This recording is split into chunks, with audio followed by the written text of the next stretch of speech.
plans first on how to build our garden. We had to make a plan on where to put our garden. We've also looked at the food groups, and what we need to think about is what we're putting in our body. Do we make a plan for what we put in our body? How many of y'all even think about it? Do y'all think about what goes in your body every single day? Who in your house does that for you? Your mom and dad. So do most of your moms and dads, they understand what's important for you, what you have to grow? Were you always the size you are right now? No. Without your mom and dad taking care of your nutritional needs, you wouldn't be as big and as healthy as you are right now. So we're going to take the paper plate that we have right now. We're going to think about what we need each day.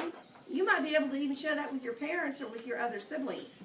How much you should have each day of each one of those food groups that we've already talked about. Now to do that, you're going to use a plate. Everybody has a paper plate. You should already have your name at the back. And we're going to start off by looking at fractions. We've already did fractions when we made our paper towels. With our paper plate, I want you to fold that in half, just like that. Squish it good because we want to be able to see that crease. And when you're done, hold it up to me. Holding it just like this. Here's the tricky part. Put your finger right smack dab in the middle, or as close as you can get to the middle. You're going to fold it over one more time and making sure that these edges right here match. Then you can crease it. That should give you 4 equal parts. Squish it good when you have your 4 equal parts, and that part right there should be even. Open it up. How many equal parts do you have? 4.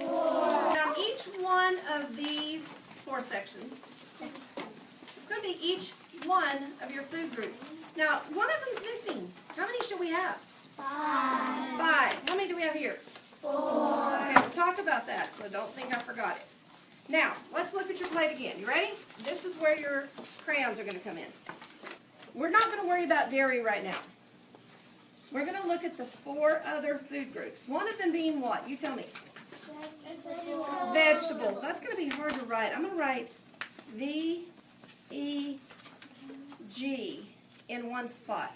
What's another one? Protein. Okay, and what's the other one? Grains. Grains. We're still missing one more besides dairy. What's that? Fruits. Write these on each one of those equal parts of your plate.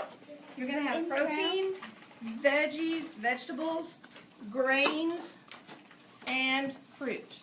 On your plate, most of you are finished right now with going ahead and writing your 4 food groups. And we're missing which one? Dairy. Dairy. We're not forgetting dairy. We're just not going to draw it right here. But right here, I want you to go ahead now and draw your favorite example of a grain, your example of a protein, your example of a vegetable, and your example of a fruit. You can do that with your crayons if you want to, and you've got 5 minutes to finish. Okay guys, when you go home, I want you to put this on your refrigerator. And I'm wanting to see if you can teach your parents or the other people in your house what each one of these sections mean. Why do we have them all equal again? Tell me what you're going to tell your parents. Why is each one of these equal? Go for it. Because they have all the equal amount of stuff that you need for your body. Excellent. What's missing? That is still important. Dairy. But most of you drink milk, right? Yes. Okay. So, challenge. Once you take this home, put it on your refrigerator, and I want you to think, when you're eating, even if you're at a restaurant, am I getting enough of each one of these food groups? Before we leave, I want you to talk to your people, talk to your groups, show them your plate, explain to them why you drew what you drew, and maybe even see if y'all have some foods that are your favorites that somebody else might share as well. Mine is watermelon.